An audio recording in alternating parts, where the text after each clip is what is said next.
Assalamualaikum warahmatullahi wabarakatuh. Alhamdulillahi hamdan yuwafi ni'amah wa yukafi mazidah. Ya Rabbana lakal hamdu kama yanbaghi li jalali wajhikal karimi wa azimi sultanik.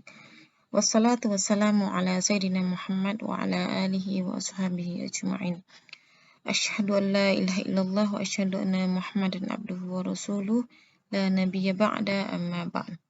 Puji syukur kepada Allah Subhanahu wa taala. Alhamdulillah kita masih dilimpahkan rahmat dan karunia-Nya hingga kita bisa bertemu tatap muka dalam mata kuliah Kapital Selekta Fikih, dan ini merupakan pertemuan kita yang ke-13 melanjutkan kajian tentang Fiqhul Munakahat, fikih pernikahan. Kemudian selawat beserta salam kita panjatkan kepada junjungan kita Nabi besar Muhammad sallallahu alaihi wasallam.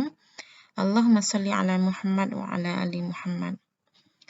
Insyaallah pada pertemuan ini kita akan melanjutkan materi fikih munakahat, yaitu pada pembahasan perceraiannya. Kita akan membahas tentang penyebab perceraian atau hal-hal apa saja yang membolehkan terjadinya perceraian, baik dalam perspektif hukum Islam maupun dalam perspektif undang-undang. Selanjutnya akan kita kaji bagaimana prosedur atau tata cara perceraian baik dalam hukum fikihnya maupun undang-undang. Baiklah, sebelum kita memulai pembahasan kita agar ilmu yang kita dapati diberkahi, marilah kita berdoa terlebih dahulu. Bismillahirrahmanirrahim. Allahumma alimna ma yanfa'una wanfa'na bima 'allamtana waj'al ilmana khalisan liwajhikal karim waftah 'alaina bifatikal mubin. Amin. Sebelum kita membahas hal-hal apa saja yang membolehkan terjadinya perceraian dan bagaimana prosedur perceraian, kita akan membahas apa itu perceraian. Perceraian menurut fikihnya, dia diambilkan dari kata talak. Ya. Apa yang maksud dengan talak itu? Lafal tolak berasal dari bahasa Arab, yaitu tolaqa yatlaqu tolakan, yang artinya melepas atau mengurai tali pengikat. Baik tali pengikat itu bersifat konkret seperti tali pengikat kuda maupun bersifat abstrak seperti tali pengikat perkawinan. Ya, ini makna lafal talak menurut bahasanya, ya, menurut etimologinya. Dan lafal talak menurut istilahnya, istilah fuqaha ahli fikih, yaitu hillu aqdin nikahi bilafzin sarihin au kinayatin ma'aniyah, yaitu melepaskan akad nikah dengan lafal yang jelas atau dengan sindiran yang disertai dengan niat. Ya, jadi yang dimaksud dengan talak itu yaitu melepaskan akad nikah atau membubarkan sebuah pernikahan dengan menggunakan lafal yang jelas, itu dinamakan dengan sharih, atau dengan menggunakan sindiran yang disertai dengan niat. Ya. Di sini disebutkan contoh lafal talak sharih, contohnya talak tuki, saya menceraikan kamu, atau anti talik, kamu diceraikan, atau lafal yang sejenis dengannya, ya, dari berbagai bahasa. Sedangkan contoh dari lafal talak secara kinayah atau dengan sindiran yaitu pulanglah ke rumah orang tuamu. Ya, lafal sindiran ini talak baru berlaku ketika disertai dengan niat. Ya, tapi ketika seorang suami mengatakan pulanglah kamu ke orang tuamu, tapi tidak disertai dengan niat, itu talak tidak terjadi. Perceraian menurut undang-undang. Ya. Istilah perceraian terdapat dalam pasal 38 Undang-Undang Nomor 1 Tahun 1974, Undang-Undang Perkawinan. Disebutkan di sana, perkawinan dapat putus karena kematian, yang kedua perceraian, yang ketiga atas putusan pengadilan. Ya. Dan di sini kita lihat bahwasanya Undang-Undang Perkawinan Nomor 1 Tahun 74 itu tidak menyebutkan definisi yang tegas tentang perceraian. Ya, tidak disebutkan apa yang dimaksud dengan perceraian itu, tapi disebutkan hal-hal yang menyebabkan terjadinya perceraian atau perpisahan antara suami dan istri. Yang pertama kematian salah satu pihak, yang kedua perceraian, dan yang ketiga perceraian disebabkan dengan putusan pengadilan. Ya, walaupun demikian, secara yuridisnya, secara hukumnya, perceraian berarti putusnya perkawinan yang mengakibatkan putusnya hubungan suami istri. Ini definisi atau makna yang dipahami dari bahasa Undang-Undang Perkawinan, Undang-Undang Nomor 1 Tahun 74. Selanjutnya kita akan membahas hukum dan dasar hukum perceraian. Dasar hukum perceraian itu disebutkan dalam firman Allah dalam surah Al-Baqarah ayat 227. A'udzubillahi minasyaitonirrajim. Wa in azamut talaqa fa innallaha samii'un 'alim. Dan jika mereka berazam, maksudnya bertetap hati untuk talak, maka sesungguhnya Allah Maha mendengar lagi Maha mengetahui. Ya, di sini disebutkan bahwasanya ya, wa in azamut talaq, jika mereka bertetap hati atau berkeinginan atau bersikeras untuk melakukan perpisahan antara suami dan istri, maka Allah Maha mendengar. Tidak ada kata-kata atau lafal di sini yang menunjukkan pelarangan untuk bercerainya suami dan istri. Hadis Rasulullah, abghadul halali indallahi at-talaqu. Perkara halal yang paling dibenci oleh Allah adalah talak. Hadis ini diriwayatkan oleh Abu Dawud, Ibnu Majah, dan Hakim. Di sini disebutkan secara sorohat dan secara jelas bahwasanya talak itu merupakan perkara halal. Halal dalam artian yang dibolehkan. Akan tetapi dia merupakan perbuatan halal yang paling dibenci oleh Allah. Ini disebutkan abghad. Kalau dalam kajian bahasa Arabnya itu menggunakan isim tafdil ya, yang paling. Ya. Jadi perkara halal yang paling dibenci oleh Allah adalah talak. Ya. Dari dalil ini dapat kita lihat bahwasanya hukum asal talak itu yaitu makruh. Ya. Makruh dalam artian dia merupakan hal yang dibolehkan atau yang dihalalkan dalam Islam, akan tetapi dibenci. Ya, sama maknanya, dan itu merupakan makna makruh dalam kajian al-ahkam syariahnya. Ya. Hukum turunannya. Jadi hukum asal talak itu makruh, tapi dia bisa berubah menjadi wajib, haram, mubah, ya, dan sunnah berdasarkan kondisi masing-masing. Yang pertama, talak itu bisa dihukumkan wajib. Ya, maksudnya wajib ketika itu suami istri untuk berpisah. Dalam kondisi bagaimana? Dalam kondisi ketika talak merupakan solusi satu-satunya dalam menyelesaikan konflik. Ya, misalnya ada konflik di dalam rumah tangga yang tidak berkesudahan dan tidak ada solusi lain kecuali dengan talak atau bercerainya suami dan istri. Dalam kondisi ini, talak hukumnya wajib. Selanjutnya, talak hukumnya haram. Ketika apa? Ketika talak dilakukan bukan karena alasan yang jelas. Tidak ada alasan yang jelas yang membolehkan terjadinya talak. Dan talak itu ketika jatuh, maka akan memudaratkan salah satu pihak atau kepada keduanya. Dalam kondisi ini talak hukumnya haram. Selanjutnya, talak hukumnya mubah. Ya, mubah ketika adanya, mubah ini maksudnya boleh ketika adanya tuntutan untuk melakukan talak. Misalnya, istri berperangai buruk, ya, dan setelah dinasihatin dia tidak berubah, maka dalam kondisi ini suami boleh untuk menceraikannya. Kemudian, talak itu hukumnya sunnah.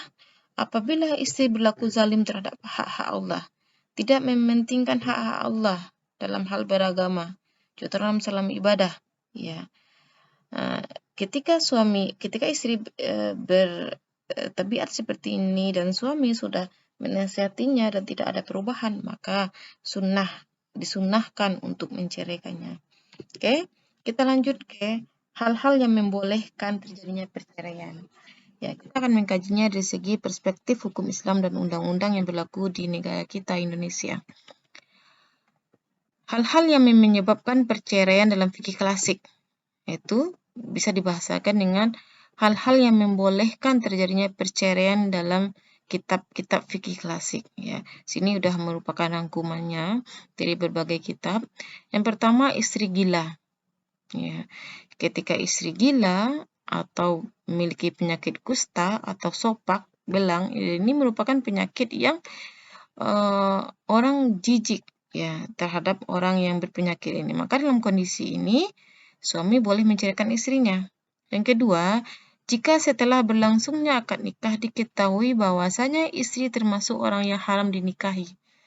Ya, misalnya setelah dilangsungkan akad nikah ternyata istrinya merupakan saudarinya atau istrinya merupakan saudara sepersusuannya, ya, atau dia menikahi seorang wanita dan menjadikannya istri kedua, ternyata wanita tersebut merupakan bibi dari istri pertamanya. Nah, maka dalam hal ini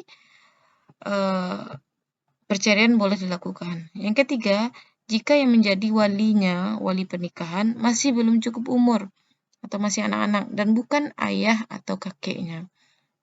Ya, yang keempat, jika suami masuk Islam sementara istri menolak atau masih tetap musyrik atau sebaliknya. Dalam artian di sini ini berbeda agama.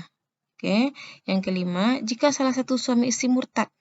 Ya, dalam kondisi itu perceraian boleh dilakukan. Yang keenam, jika suami meli'an istrinya. Ya, li'an ini itu di mana suami dia bersumpah sebanyak 4 kali dan yang terakhir yang kelima dia siap dilaknat oleh Allah dengan tuduhannya bahwasanya anak yang dikandung istrinya bukanlah anak dia.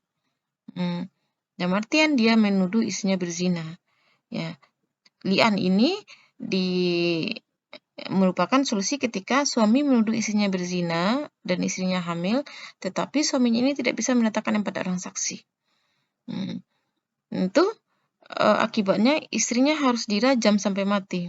Tetapi hukum had rajam ini bisa terlepas dari istrinya ketika istrinya juga melakukan hal yang sama, bersumpah 4 kali atas nama Allah bahwasanya dia tidak berzina, dan yang kelima kali dia bersiap dilaknat Allah ketika tuduhan yang disampaikan oleh suaminya benar. Ya. Dalam hal ini istrinya terbebas dari had. Ketika sudah terjadi li'an antara suami istri, maka otomatis pernikahan putus secara abadi. Abadi ini maksudnya tidak ada hak lagi bagi suami untuk merujuk istrinya setelah terjadi perceraian. Yang ketujuh, jika salah satu meninggal dunia, ini otomatis ya, cerai yang diakibatkan oleh kematian. Yang kedelapan, suami menghilang selama 4 tahun. Ya, jadi ketika suami menghilang 4 tahun, maka saat itu ya hakim boleh memutuskan talak terhadap istrinya. Selanjutnya akan kita lihat apa aja hal-hal yang membolehkan perceraian menurut undang-undang. Ya, di sini disebutkan dalam pasal 19 Peraturan Pemerintah Nomor 9 Tahun 1975 tentang pelaksanaan Undang-Undang Nomor 1 Tahun 1974 tentang perkawinan. Adapun alasan yang membolehkan terjadinya perceraian. Yang pertama, salah satu berbuat zina. Berbuat zina, pemadat, ya, penjudi, peminum minuman keras dan yang lainnya yang kebiasaan ini sukar untuk disembuhkan, sulit untuk disembuhkan. Maka dalam hal ini suami ketika istrinya berzina atau penjudi atau minum keras, maka dalam hal ini suami boleh menceraikan istrinya. Atau sebaliknya, istri boleh menggugat ke pengadilan untuk minta cerai kepada suaminya. Yang B-nya, salah satu pihak meninggalkan pihak lain selama 2 tahun berturut-turut tanpa seizin pihak lain dan tanpa alasan yang sah. Ini melanggar sigah taklid nikah ya. Misalnya suami meninggalkan istrinya 2 tahun berturut-turut. Maka dalam hal ini, talak dijatuhkan oleh pengadilan terhadap istrinya. C. Salah satu pihak mendapat hukuman penjara 5 tahun atau hukuman yang lebih berat setelah perkawinan berlangsung. Dalam hal ini, istri boleh menggugat ke pengadilan untuk menggugat cerai ya, agar pengadilan menjatuhkan talak terhadap dia. D. Salah satu pihak melakukan kekejaman atau penganiayaan berat yang mengancam jiwa pihak lain. KDRT ini ya, dan sifatnya sudah parah. Yang kelima, salah satu pihak mendapat cacat badan atau penyakit yang sulit disembuhkan, sehingga tidak bisa menjalankan kewajibannya sebagai suami atau istri. Atau menjauhnya salah satu pihak karena adanya cacat atau penyakit yang membuat yang lainnya tidak mau mendekat kepada pasangannya. Dan ini sama dengan sebab atau alasan disebutkan dalam kitab-kitab fikih klasik.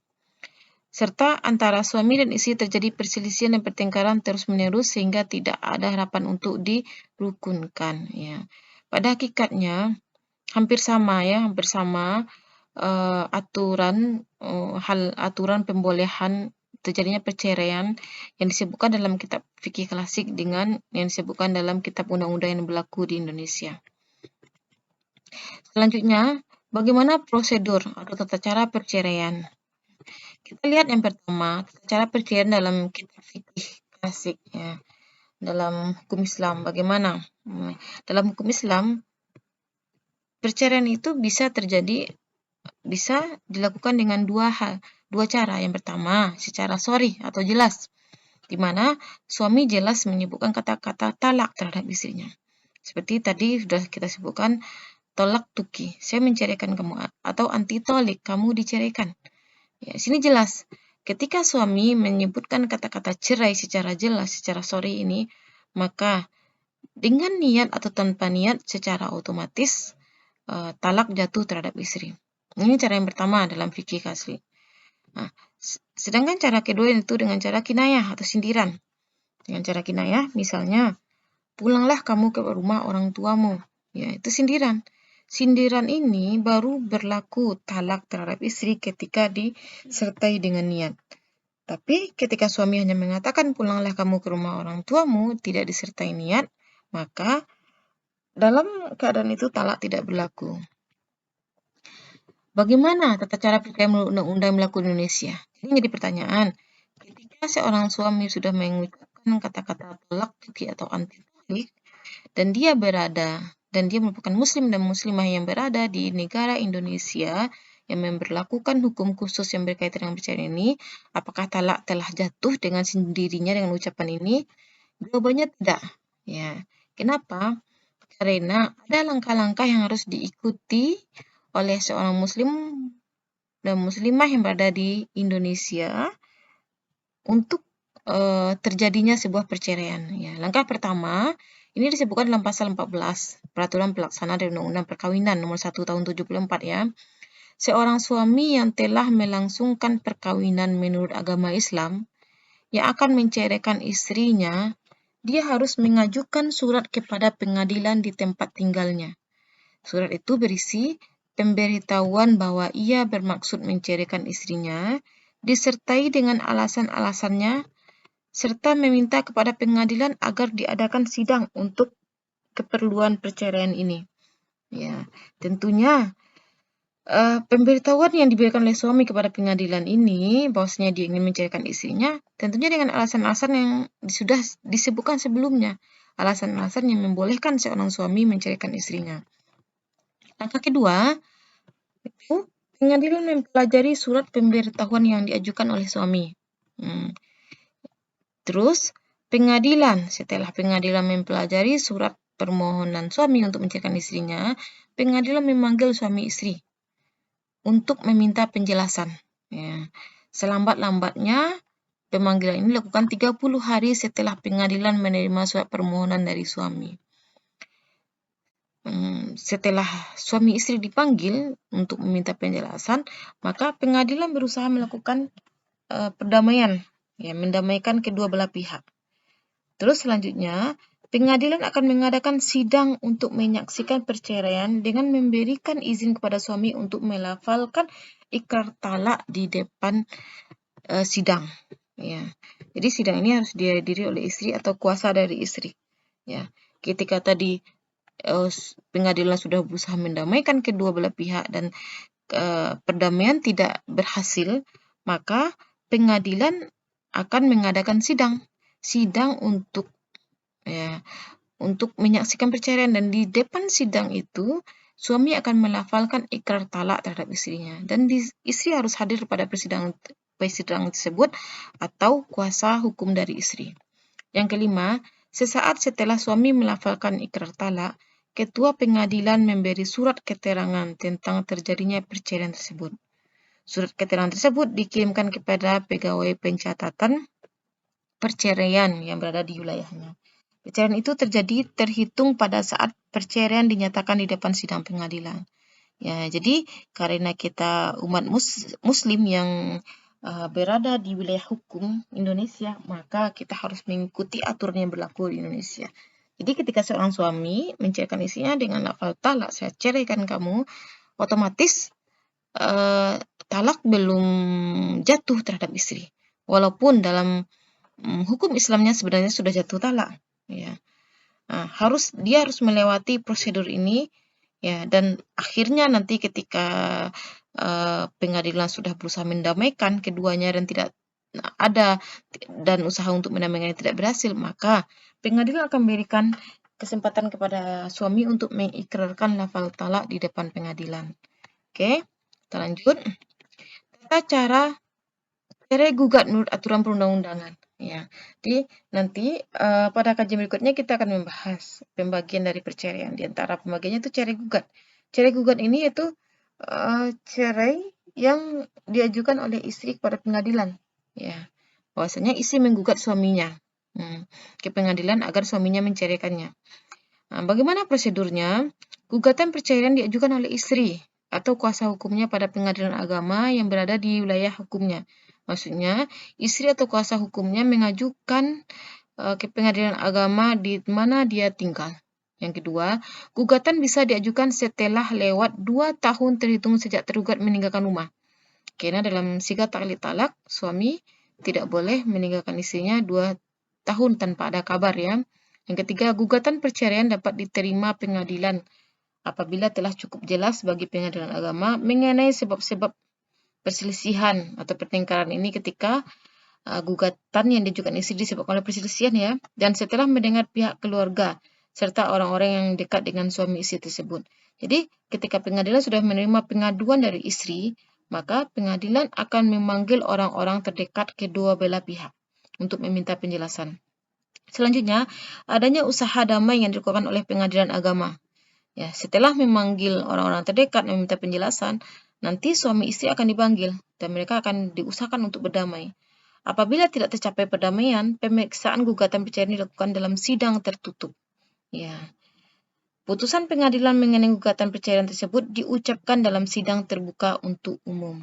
Ya, jadi ketika pemeriksaan gugatan perceraian istri dilakukan di sidang tertutup, akan tetapi pengumuman gugatan cerai tersebut dikabulkan oleh hakim itu dilakukan di depan sidang terbuka untuk umum. Selanjutnya, perceraian dianggap terjadi beserta segala akibat hukumnya terhitung sejak putusan pengadilan memperoleh kekuatan hukum tetap. Maksudnya, perceraian baru dikatakan sah, ya, atau sudah putus hubungan antara mereka berdua ketika hakim sudah menyatakan menerima gugatan cerai istrinya di depan pengadilan dan itu disaksikan oleh orang banyak. Ya. Demikianlah penjelasan yang berkaitan dengan perceraian, baik dari definisinya, dasar hukum, kemudian hal-hal apa saja yang membolehkan terjadinya perceraian, kemudian bagaimana tata cara perceraian yang harus kita ikuti di negara hukum Indonesia ini. Demikianlah penjelasannya, semoga bisa dipahami. Jika ada pertanyaan, silahkan diajukan di diskusi kelas. Kita tutup dengan doa kafaratul majlis. Subhanakallahumma wa bihamdika asyhadu an la ilaha illa anta astaghfiruka wa atubu ilaik. Wabillahi taufiq wal hidayah. Wassalamualaikum warahmatullahi wabarakatuh.